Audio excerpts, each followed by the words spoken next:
seltskonda saabub kodanik kloun. Karoliina ärkas järgmisel hommikul alles siis, kui päike paistis sisse juba teisest aknaruudust. Ta nägi, et panda ja sõber Gon lebavad tema kõrval.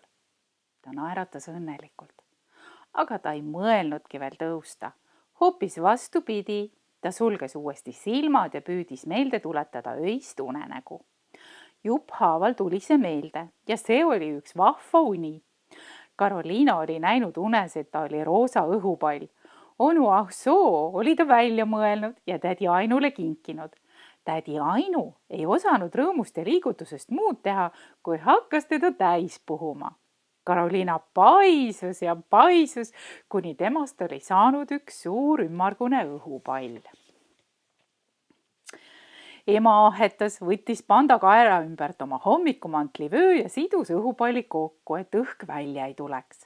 Karoliina tundis sealjuures kangest kõdi ja tugevat tahtmist õhku tõusta.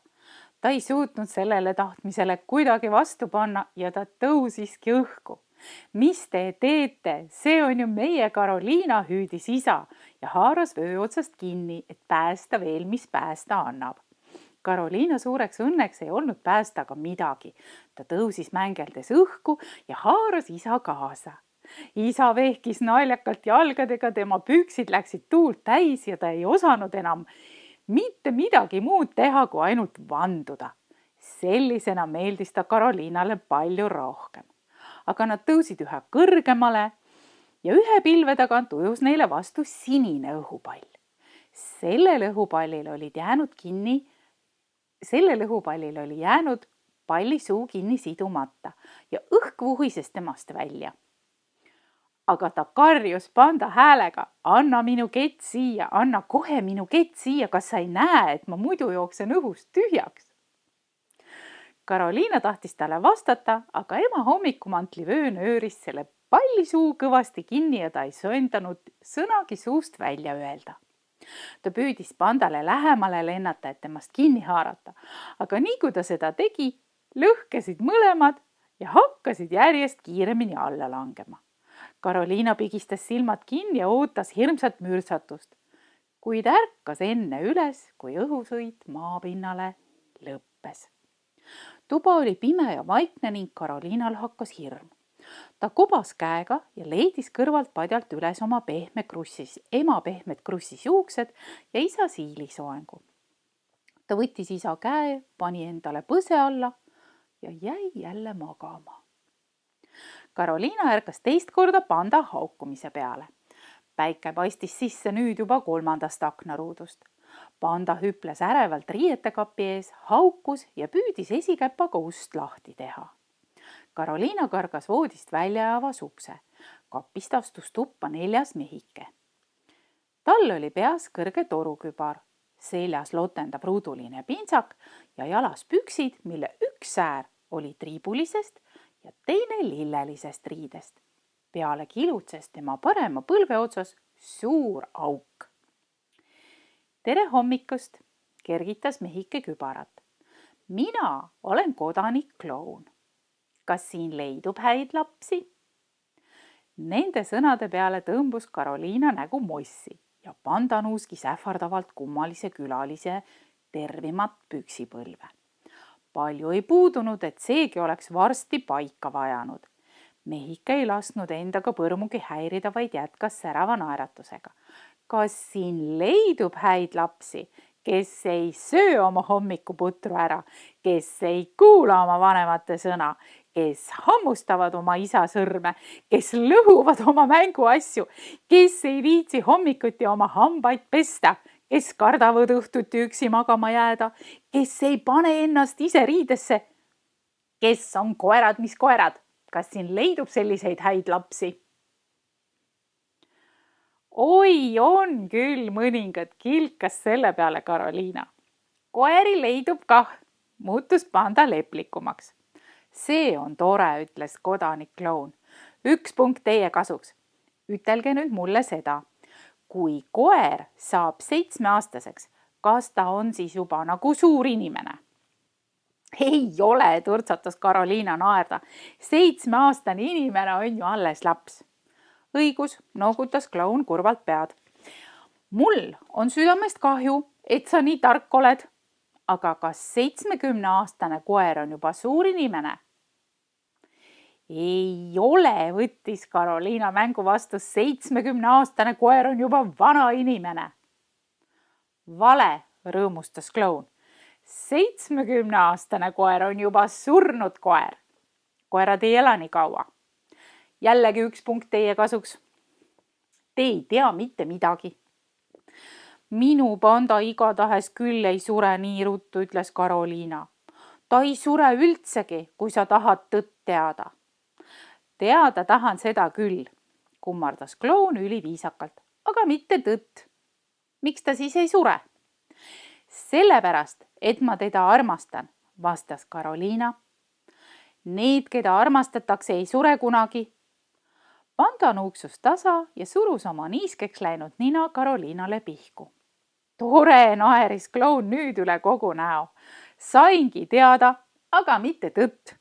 Eks see ole tore mäng. Karoliina, kes oli kartnud, et kloun räägib tõsiselt, hakkas kergendunult naerma.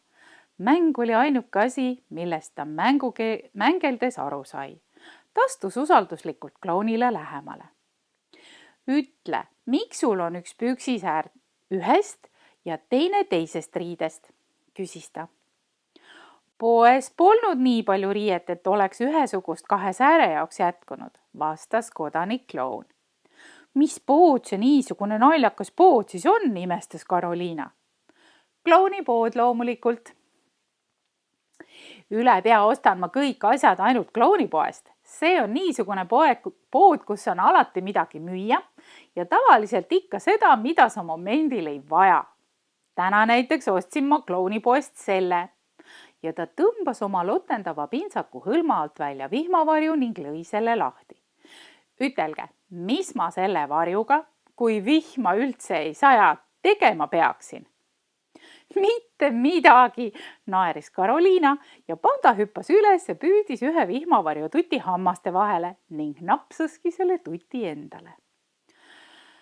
Ka mitte millestki saab midagi teha, ütles kodanik kloun tähtsalt ja tõmbas teise hõlma alt välja kastekannu.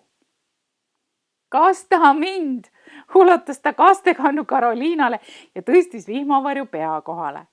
Karoliina kastis tublisti, aga konn jäi vihmavarju alt täiesti kuivaks. Näed siis, kui vajaliku ostu ma täna tegin. Muigas kloun naerda. Ilma vihmavarjuta oleksin ma täiesti märjaks saanud. Mis sa veel ostsid? Küsis Karoliina uudishimulikult. Kena küll, vastas kloun, aga muud mitte midagi. Mul oli nimelt liiga palju raha, kuid homseks on mul raha otsas ja siis ma lähen klounipoodi tagasi ja ostan teile kõike, mida soovite.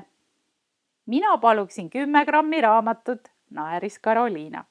Aga mulle too 100 grammi kassi ja kui võimalik, siis ilma küünteta, ütles panda, kellel oli kange kassi peale haukumise imu, aga päris tervet kassi ta kartis. Ma loodan, ütles kodanik kloun õnnelikult, et ma ei saa teie soove täita. Aga nüüd ütle talle, kallis väike ja karvane panda, kes sa tahaksid olla, kui sa koer ei tahaks olla? Ma võin sind muuta kas või vihmaussiks. Panda taganes urisedes.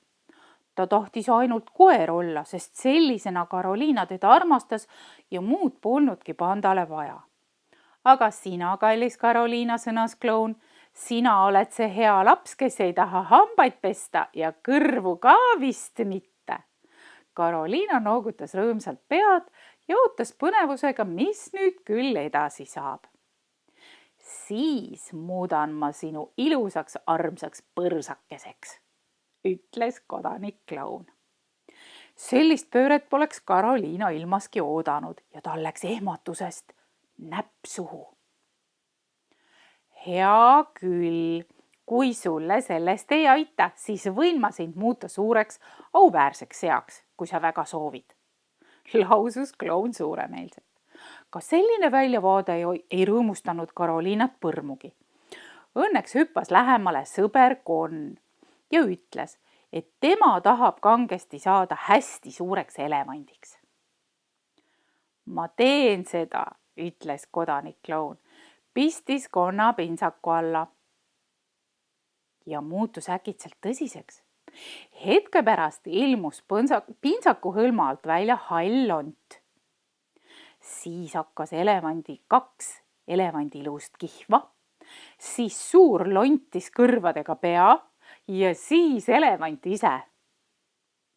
Ta tatsas keset tuba ja muutus järjest suuremaks ja suuremaks.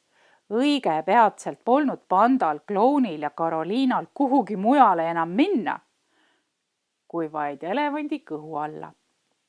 Aga elevant paisus aina edasi.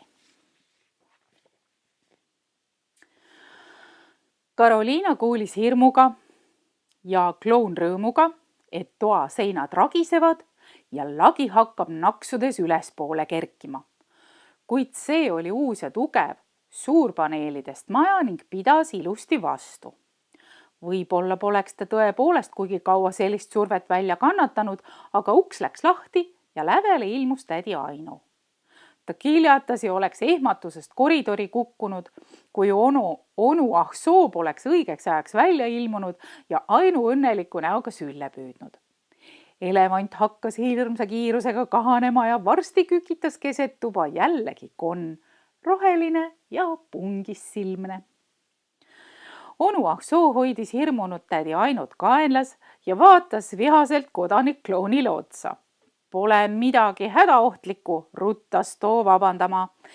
Imelihtne ja täiesti kaasaegne trikk, teha väikesest suur, egas mina süüdi ei ole, see tuba teil nii tillukene on. Ahsoo ei vastanud. Tema ajus hoopis vilksatas ähmane aimdus, et talle on väljamõtlemise alal ilmunud kadestavalt hea vastane. Vuntsid kurvameelselt sorgus, tõmbus ta oma tuppa tagasi, et asja üle sügavamalt järele mõelda. Tädi Ainu läks teda lohutama.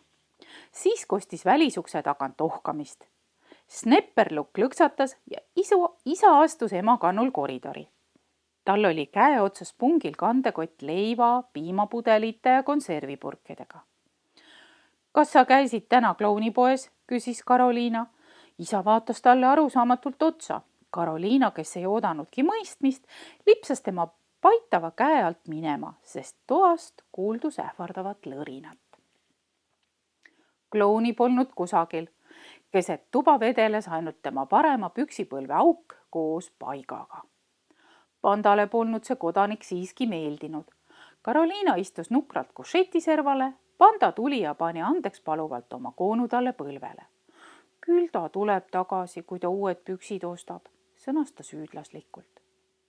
Pükste asemel võib ta saada hoopis päikeseprillid, ütles Karoliina äkitse muretult. Ja siis hakkas Karoliina jälle laulma. Lauldes silitas ta pandat ja panda sabajupp hakkas rõõmsalt vastu põrandat põntsuma.